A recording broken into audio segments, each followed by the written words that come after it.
All right, hello everyone. Today we've had an English teacher come to us and we're just going to ask her some questions. So could you introduce yourself to us? Hello, my name's Emma, I'm 25 and I came from a small town in the northwest of England called St Helens. That's so awesome because I feel like your accent is so unique. Yeah, it's a little bit of a problem with some of the children because they can't really understand me, so I have to try and tweak it a little bit, but I'm trying my best. So how long have you been in China now? I've been in China for 4 months this month. That's so crazy. It's It's already gone been so 4 months. quickly. See, I feel like life feels slow but also fast here. Yeah, it In a way. feels like yesterday when I was at Beijing training. It's flew over like that. It's gone really quick. So do you like China? Like, do you like living Oh, here? it's the best thing I ever did. I'm so happy that I made the jump because there was a bit of a period where I didn't know whether I'd actually do it, and then I'd put some documents in, and then I'd step back for a bit and be like, oh, you're really doing this. But I'm so glad that I did. Like, it's better than anything I've ever done back in the UK. I feel really similar. Like, it's not something that happens lightly. You're sitting there and you're like, oh wow, this is really happening, but you're definitely glad, right? Yeah, it is a big jump to make, and you have a lot of worries, and the visa process can be a bit challenging and difficult, and there were certain times where I just thought, right, I'm done, I don't want to do this anymore, but I'm so glad I persevered and that I finally did it. I think it's the same for me. It took me a little bit longer than I thought it would, but it was definitely worth it in the end. But what are some of the things that you kind of like in China? Like, if you were to say like 3 things that you love in China. Well, one of the first things is, as a foreigner, you kind of automatically feel like a bit of a celebrity. Not an A-list, but like a B-list celebrity. Like when you're shopping at the supermarket, people will stop and take photos of you. People will give you babies to like take photos with. You get a lot of attention here, but it's usually good attention. It feels nice. I also like the people. At first, I was a little bit on the fence because they can come across as rude at times because they're very direct, but they'll do whatever they can to help you. There's been times where I've been lost or I've been trying to get a train and I can't understand where I'm supposed to be, and someone will always come over and look at my ticket and tell me where I need to go and let me follow them around until I get where I need to be. And the weather, I've come at a good time because summer's just starting, and I didn't realise how warm it got in China. I thought it was relatively cold all of the time. So it's been a bit of a shock to see that the weather's really nice. I guess it's like such a huge country though, and we're kind of right in the middle in Yangzhou. Like we're kind of south, but we're not quite south, but I love it here. The best of both worlds. Yeah, truly. So if you were to say, so those are some things that you like about China, that you love about China, but what's something that you'd say like, oh, this really gets to me, like I hate this? One of the things would be the toilets here. Nobody warned me about the squat toilets, and I wasn't prepared for them. But at least I'm strengthening up my legs in the process. You literally have to squat. Like, you learn the skill of squatting. So that was one thing I wasn't prepared for. Another thing that can be a bit of a problem is the spitting. Like a lot of the Chinese people spit, and it's just part of their life.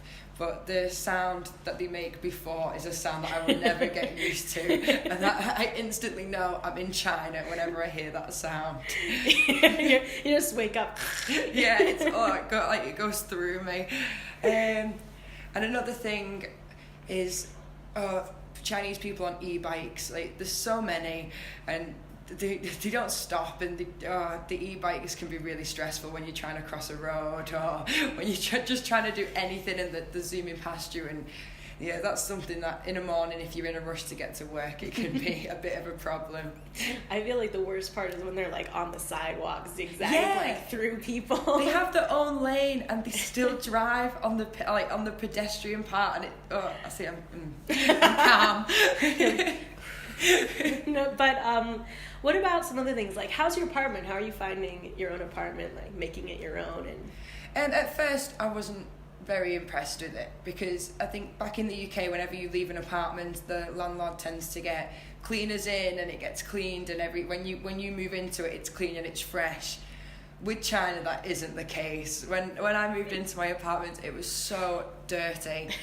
But so it took a couple of weeks to get it up to scratch, but now that I've cleaned it and I've bought some furniture and mopped the floors and things like that, it's a lot better now.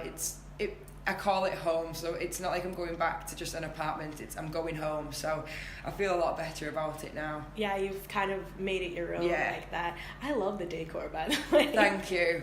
The little pink rug is so cute. Well, everything had to be pink because everything, the wallpaper, the curtains was already pink, so I've just had to work with what I had. Mine's also pink in the bedroom. Is it? I don't know why. There's a lot of pink. So how did you come to China?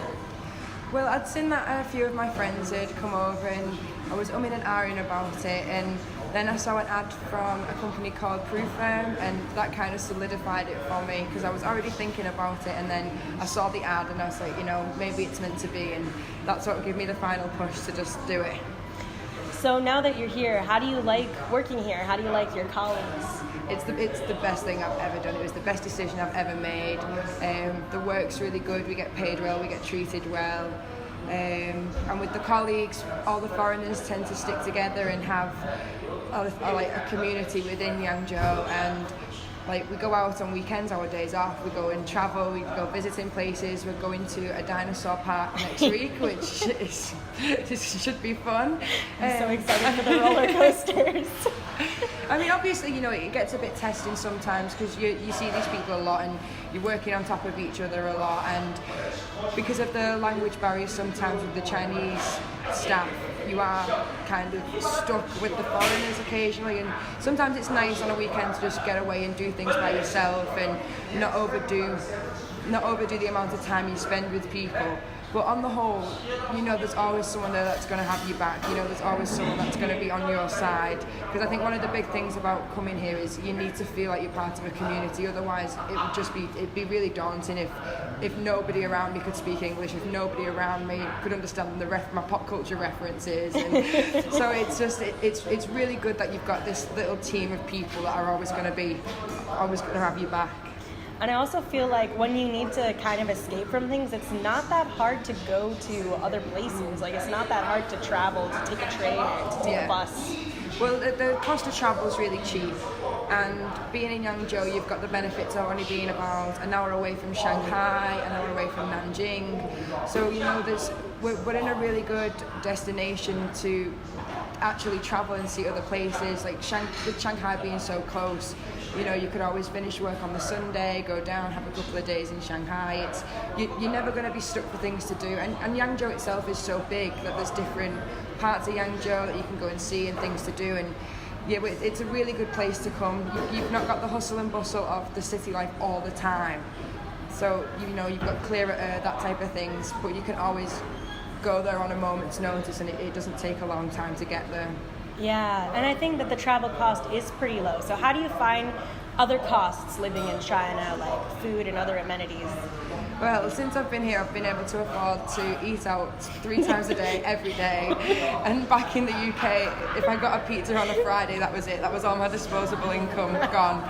So you can live like a king here on the wage that they give you. The food's cheap, the travel's cheap, the rent's cheap, and it's a breath of fresh air to not constantly be worried about money and where your next meal's coming from. And you can be stress-free here to a degree, and it's just a really nice change from back home.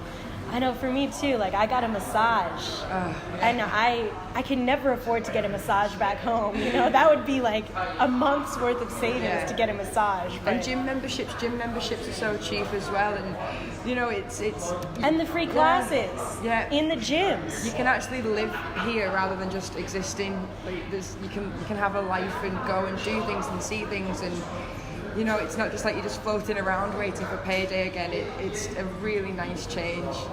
And I think that because a lot of things are affordable, you can also kind of enjoy the nightlife. How do you find the nightlife here?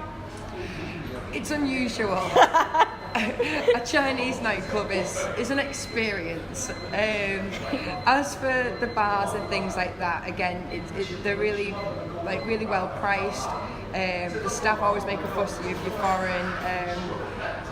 They like having foreigners in their bars, so they'll take pictures of you and put them on their social medias.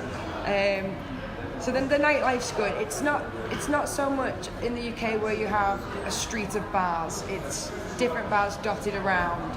So no, you usually pick a bar for one night and then a different night go to a different bar. It's not so much you can bar hop, but with Liangzhou being so big and again with Shanghai being so close, you're never going to be stuck for somewhere to go or something to do.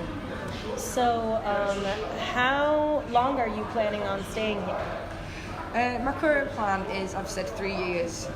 3 years to give myself time to save up money, so that if I go back to the UK, I've got a little bit of a nest egg to rely on. But I don't know why anybody would ever go back to living that way when you can come here and like I said, ease out the time today, have a gym membership, go for massages, go travelling on your days off. I don't understand why anybody would ever go back to counting the pennies and worrying about rent and where your next meal's coming from. So I've said 3 years, but who knows? And I feel like even though we're working, the schedule's not that bad. Like, what's the work schedule like? It's so easy. The job is so easy. One of the reasons I came to China in the first place was because back home I was working a job that I was passionate about, that I wasn't getting paid well to do, that seemed to take up a lot of my time. And it just got me thinking that there must be more to life than this 9-to-5 desk job that I hate. Like there must be something else out there that I don't hate waking up in the morning for, and this is it. Like the job is it's just so easy, and even on hard days, the kids make everything better. Talk to us about the kids. Some days I go in and I'm a bit lethargic and I can't really be bothered with it. And then you go into your first class and they're so excited to see you that you almost feel like you're doing them a disservice if you go in and you don't match their energy. Yeah. So whenever you're down, they bring you up, and they're funny. Like considering you can't understand each other, they're funny.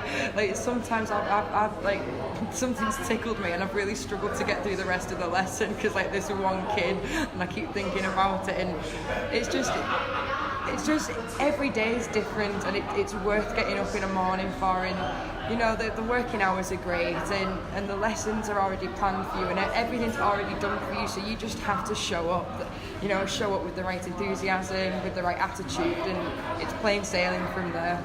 And like for everything being planned like ahead of time, having access to all of the lesson plans, what's the salary like? The salary's really good. If you're a native speaker, you can usually get between 18,000 and 20,000 a month. Usually they also pay you rent for you, so that's a stress, because back in the UK my rent was pretty much all of my wage. Once I paid my rent, that was it. I was left with next to nothing. But here that stress is taken away, it's already done for you, so your money is yours to spend. And like I said, as a native speaker, we're in high demand, so after the year working at one place, there's a good chance that you'll be headhunted to go somewhere else for more money, and you're really sought after here, so it's nice to feel appreciated and to get paid a wage that reflects that appreciation. All right, so to kind of sum up and get on a little bit of a lighter topic, what would you say is one of your craziest stories in China? Well, when I first came here, my friend told me that if I see anyone fall off a bike or fall over in the street, to just don't go and ask them if they're okay, just stay away, because apparently in China, one of the culture things is they like to claim off insurance a lot. So if you go over to someone who's fell off an e-bike or fell over in the street, they will say that you pushed them and they will try to get some money out of you, essentially. So probably the craziest thing I've ever seen is 2 e-bikes colliding and having to step over somebody on the floor on the e-bike and pretend that I didn't see anything. And everything in me, all my instincts were saying, ask them if they're okay. But my friend was pulling me away like, nope, just keep walking, just keep walking. So that's definitely something that stuck with me, because that would just be unheard of back home. Yeah. I feel like for me, one of our craziest stories was when we ended up meeting up with those clowns in Sanya. Oh, that was another one. That was really good. We went to Sanya for a holiday, And we went out one night and neither of us were really feeling it, was we? And we were just sat in this bar talking, and there was a table of actual clowns next to us who we ended up being friends with and spending the rest of the holiday with, and that was really unusual. I've never met an actual living clown before. So thank you so much for coming and talking with us today, and let's go enjoy the rest of the